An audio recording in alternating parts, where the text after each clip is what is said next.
Jerry Mason, the Kicking Lawyer. I'm at Jam Books and Records here in Covington, Tennessee. And I wanted to tell you guys about a section we have here in the store. I call it the banned book section.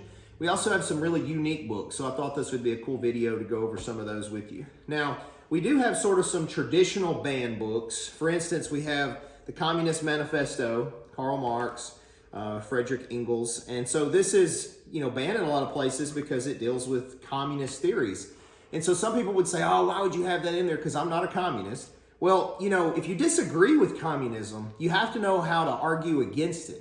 And the only way to do that is to analyze their argument. Well, this is a good sort of glance into what communism's basis is. And so I don't think it should be banned. I think people should read it to understand it. If we don't, I think if we ignore certain arguments we disagree with, then we have a risk of repeating those mistakes in the future.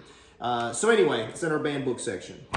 We also have in the banned book section, Mark Twain's Adventures of Huckleberry Finn. Classic novel. Yes, it's got some language and undertones that some people struggle with, but it's still a part of history. I think it's a good glimpse into that time period. Whether you agree or disagree with some of the racial undertones there, it's still, again, an example of why we should not ignore those things, because we run the risk of repeating some of the mistakes from them. So anyway, American Classic, we have it here available. Now, a couple of more unique books that we have. We have this one. It's called Meth Equals Sorcery, right? So, and this is sort of a religious guy's take on basically how meth is the devil. Anyway, interesting. And then we have another one that I think is very unique. And believe it or not, online this book is going for $180. And it's called The Holy Babizzle. And it uses a very interesting vernacular to sort of reinterpret Genesis, Exodus, and Matthew, which it calls Genesizzle, Exodizzle, and Matthew. Now, it's, obviously you don't want to poke fun at religion, and I don't know if that's what this is meant to be or not, or if it's meant to try to reach other people that might otherwise ignore the Bible. Still very unique. And then a couple of books that I thought were super unique that I doubt you'll find anywhere else is I try to buy a lot of books that we might not even sell, but would be unique for you guys to see if you came in. And one of them is this. So this is a 1902 spelling book that some child used in 1902.